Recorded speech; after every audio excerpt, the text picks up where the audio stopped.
Assalamualaikum warahmatullahi wabarakatuh. Kami dari kelompok 5 akan menjelaskan tentang keragaman budaya antar suku dan agama yang ada di SMA Lab School UNESA.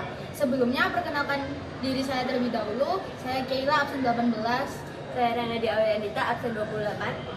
Saya Sabrina absen 30. Saya Salmadina absen 31. Saya Dela Versaina absen 13. Saya Cindy Lailatul Aulia absen 11. Saya Kartika Ayu absen 17. Saya Davina absen 12. Nah, kita sudah melihat beberapa budaya yang ada di suku Bugis di penggambaran narasi di awal tadi. Dan di sini kita akan mewawancarai tentang kebudayaan suku tersebut bersama narasumber yang merupakan suku Bugis asli. Sebelumnya, perkenalkan saya Keila. Saya Davina. Dan kami persilakan narasumber untuk masuk dan memperkenalkan diri. Di sini sudah ada narasumber, boleh diperkenalkan dirinya? Perkenalkan, saya Andi Fatima Zara dari kelas 11 Soy GBG 3. Kamu ini kan suku Bugis. Kira-kira Bugisnya tuh hanya keturunan atau emang kedua orang tua kamu berasal dari suku tersebut? Sebenarnya jadi kedua orang tuaku itu emang sama-sama dari suku Bugis, tapi lebih spesifiknya itu Bugis Mandar. Oke, berarti Nah. Bugis Mandar ya? Ya, Nah, kedua orang tuamu kan suku Bugis nih. Jadi, apakah kamu tuh dulunya lahir di Sulawesi Selatan? Yang mana kan Sulawesi Selatan tuh penduduknya didominasi oleh orang suku Bugis nih. kalau lahir sendiri aku tuh lahir di Surabaya sih. Jadi aku emang dari lahir besar di sini, sekolah di sini semuanya. Tapi kalau misalnya pulang kampung atau kayak lebaran atau semacamnya, aku pergi ke Makassar gitu. Oke. Langsung aja buat tanya-tanya ke narasumber kita tentang kebudayaan dari suku Bugis sendiri. Yang pertama akan dibahas dari suku Bugis adalah tentang aksaranya. Layaknya suku Jawa yang memiliki aksara Jawa, Bugis menurut sumber yang kami cari di internet, ada namanya aksara lontara. Itu bagaimana? Maksudnya dari segi penggunaan, apakah sampai saat ini masih digunakan? Oke, jadi aku mungkin bakal jelasin tentang sejarahnya dulu ya. Jadi dulu itu ada yang namanya Daeng Mapate. Dia itu pejabat di Goa, terus dia diperintahkan oleh Raja Goa untuk membuat huruf Makassar. Dan dari situlah huruf lontara, aksara lontara itu lahir. Karena Raja Goa ini mikir kayak pentingnya surat menyurat atau tulis menulis dalam komunikasi antar pemerintahan Goa. Nah, untuk aksara lontara sendiri ini diambil dari nama suatu tumbuhan yaitu pohon lontar, karena dulu aksara tersebut itu ditulis di atas daun lontar tersebut kayak gitu. Dan untuk pemakaiannya sampai sekarang masih sering digunakan, terutama di kurikulum sekolah. Masih digunakan sih, masih dipelajari di sekolah lah istilahnya. Nah, kayak mungkin ada keistimewaan yang sebenarnya ada, namun tidak banyak diketahui orang lain. Kayak mungkin dari segi bentuknya atau filosofi dari bentuknya, apa boleh dijelasin? Jadi kalau misalnya huruf aksara lontara itu dia bentuknya garis dan bersudut, yang dimana itu menggambarkan karakter orang Bugis sendiri, dimana mereka tuh tegas dan teguh akan pendiriannya, seperti itu. Jadi bisa kita simpulkan kalau walaupun dari segi aksara aja itu ada makna tersendirinya yang mungkin nggak banyak orang tahu.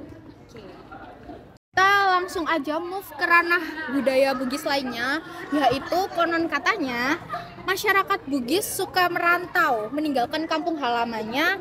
Umumnya orang-orang suku Bugis merantau ke berbagai wilayah Nusantara atau bahkan ke negara lain.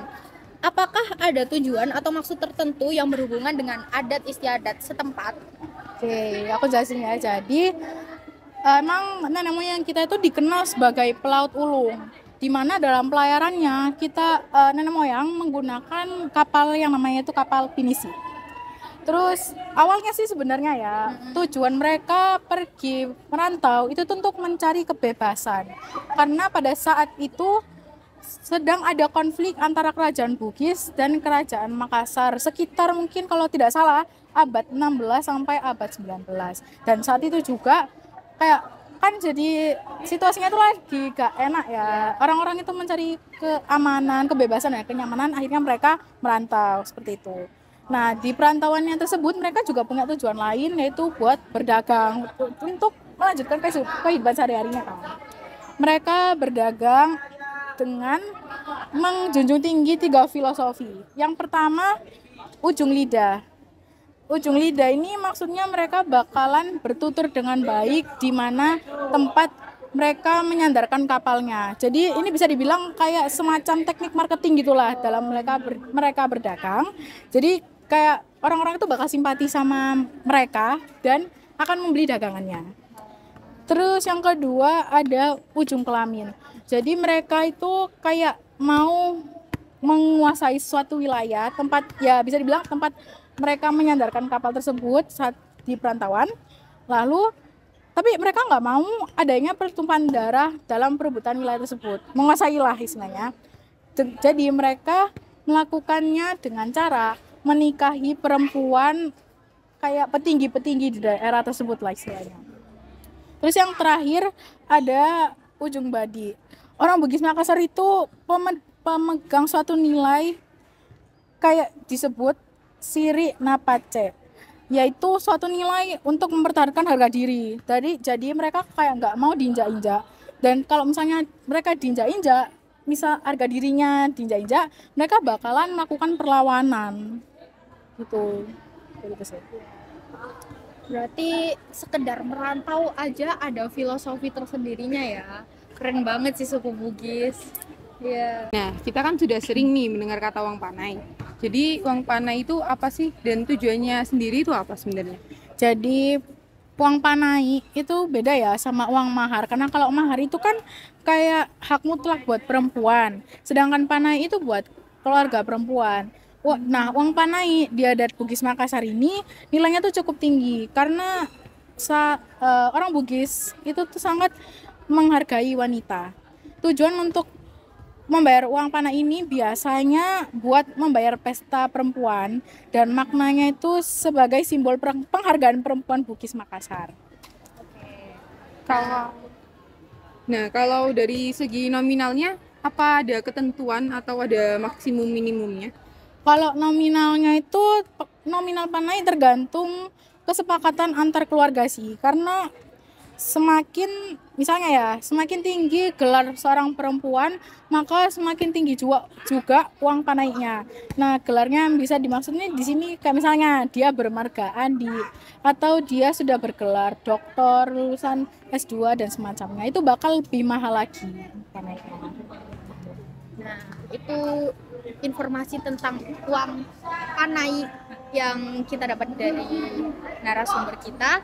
Dan kita juga mendapat informasi ternyata penyebutannya itu bukan uang panai tapi panai. Oke.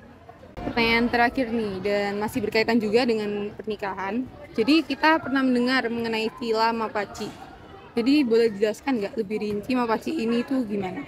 Jadi mapaci itu dia berasal dari kata pacing yang artinya bersih. Jadi bisa dibilang mapaci itu kayak adat sebelum kita menikah, yang dimana kita tuh kayak membersihkan diri kita dari segala hal buruk atau mungkin kayak pokoknya yang jelek-jelek lah istilahnya kan, sebelum kita menikah kan biar lebih proper lagi. Dan biasanya mapaci itu diadakan sehari sebelum pernikahan. Itu diadakan oleh kedua mempelai dan biasanya didampingi oleh kedua orang tua di sampingnya. Nah, sebelum kita mengakhiri wawancara kali ini, dari kita ada pertanyaan tambahan nih. Jadi, menurut kamu, toleransi antar suku dan agama yang ada di Lab School ini sudah terlaksana dengan baik atau belum? Harusnya sih sudah terlaksana dengan cukup baik ya. Cuma mungkin kadang ada beberapa yang masih suka kolok-kolokan, kayak ilo-iloan tentang membawa-bawa suku dan agama biasanya. Tapi ya mungkin memang niatnya bercanda, tapi sebenarnya itu gak baik sih. Ya. Oke, ada pesan nggak dari kamu untuk teman-teman tentang toleransi agama dan budaya di lingkup Lab School ini atau di seluruh Indonesia?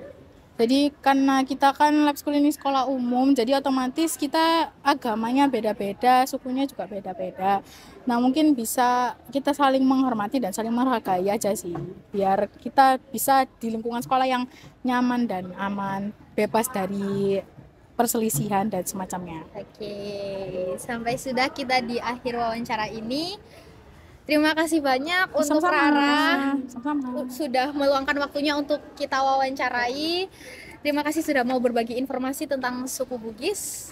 Kita udah mendengar berbagai informasi tentang suku Bugis dari narasumber kita, yaitu Rara dari Soege Biki 3 yang merupakan suku Bugis asli. Nah, selanjutnya kita move ke keragaman agama yang ada di SMA Lab School Unesa 1. Silakan narasumber kedua dilanjutkan wawancara oleh rekan saya. Selanjutnya kami akan membahas tentang keragaman agama yang ada di SMA Lab School Unesa 1 ini. Nah, agama yang akan kami bahas kali ini adalah agama Katolik, yang dimana agama Katolik ini adalah agama yang populasinya terbesar ketiga di Indonesia. Sebelumnya perkenalkan, nama saya Salma Edina dari kelas 11 Biki Vimai 2 dan rekan saya Sabrina. Saya Sabrina dari kelas 11 Biki 2. Di sini ada narasumbernya. Bisa perkenalkan diri dulu? Saya dengan Grace dari X1. Nah, secara umum kita tahu kan, jika agama Katolik dan Kristen itu beda. Nah, bisa disebutin secara umum juga dari sumber yang kita cari, kayak perbedaan kitab suci, tata cara berdoa, gerejanya, itu kan berbeda. Kamu bisa jelasin nggak lebih detail apa perbedaan antara Katolik dan Kristen? Yang pasti Katolik sama Kristen itu banyak bedanya. Yang pertama itu ada di cara berdoanya.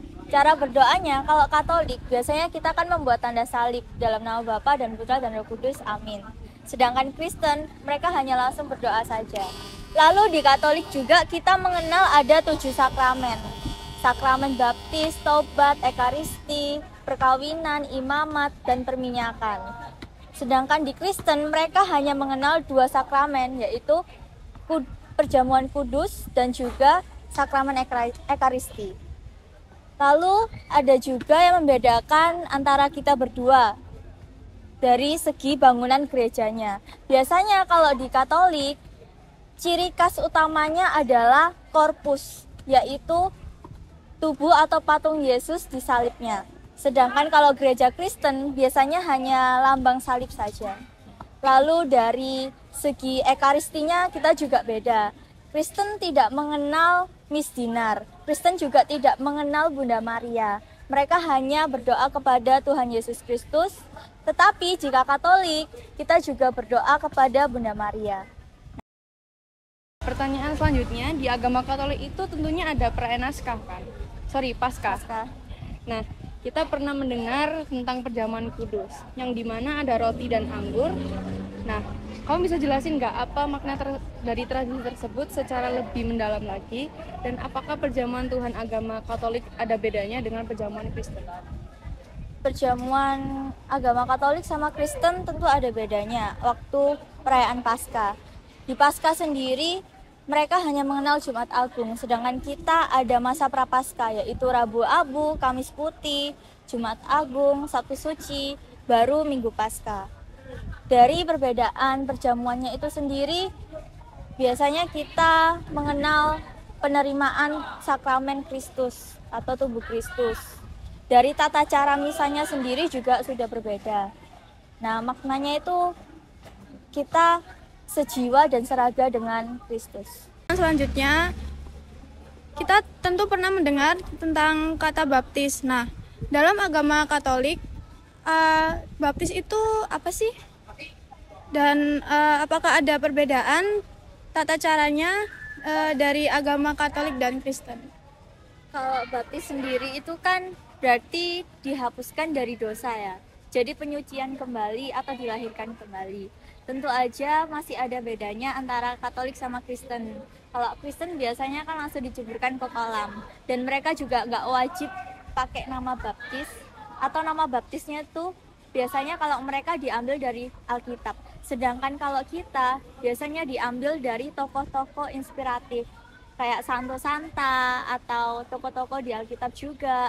Lalu cara pembaptisan kita nggak langsung dijeburin, tapi kita disiram, mengucapkan janji baptis, dan wajib mengenakan pakaian putih serta membawa lilin. Oke. Nah, ini yang pertanyaan terakhir ya, itu mengenai nama baptis. Nah, ternyata setelah kita mencari tahu, di agama Katolik itu diwajibkan untuk menggunakan nama baptis di bagian nama depan orang tersebut. Nah, apakah ada perbedaan antara nama baptis Katolik dan Kristen? Dan apakah meletakkan nama baptis di depan adalah sebuah keharusan. Bagaimana jika orang itu tidak melakukan itu? Apakah ada konsekuensi yang akan didapatkan? Seperti yang saya jelaskan tadi, perbedaannya kan ada di nama. Kalau namanya mereka itu biasanya diambil dari tokoh-tokoh Alkitab. Kalau kita mengenal yang namanya tokoh inspiratif, yaitu tokoh yang sudah berjuang lalu dijadikan sebagai santo santa. Biasanya ada di bukunya itu nama-nama santo santa. Terus untuk nama baptis ditaruh di nama depan itu wajib atau tidak? Sebetulnya tidak.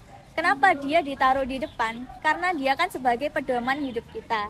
Jadi misal nama baptis saya kan Santa Grace. Saya memiliki pedoman terhadap Santa Grace. Otomatis nama baptis saya ditaruh di depan. Tapi untuk wajibnya itu nggak ada. Dan nggak ada konsekuensi buat nama baptis tersebut. Yang pertanyaan tambahan buat kamu nih. Menurut kamu toleransi antara suku dan agama yang di lab school ini sudah terlaksana baik atau enggak sih? Sudah baik. Di sini juga anak-anaknya ramah, nggak saling membedakan, jadi semuanya itu berbaur. Terus di sini juga banyak banget kan beragam agama, mulai dari ada Katolik, Hindu, terus kepercayaan, Islam, Kristen. Tapi mereka masih berbaur, bahkan biasanya ada event-event pun masih jalan satu sama lain.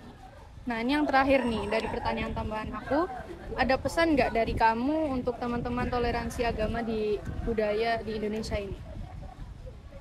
Yang pasti saling menghormati aja, terus ya nggak usah ngejukes lah. Intinya menghormati ketika mereka ingin beribadah, kita nggak boleh ngejukes atau nggak sopan, itu aja sih. Nah, ini dari akhir dari wawancara kami, yaitu tentang keberagaman agama di SMA Lab School Universitas 1 ini bersama Grace dari X1, saya Salma Edina dari XIS BKV Maya 2, dan rekan saya Sabrina dari 11 Terima kasih. Sekian dari kelompok kami. Terima kasih. Wassalamualaikum warahmatullahi wabarakatuh. Waalaikumsalam.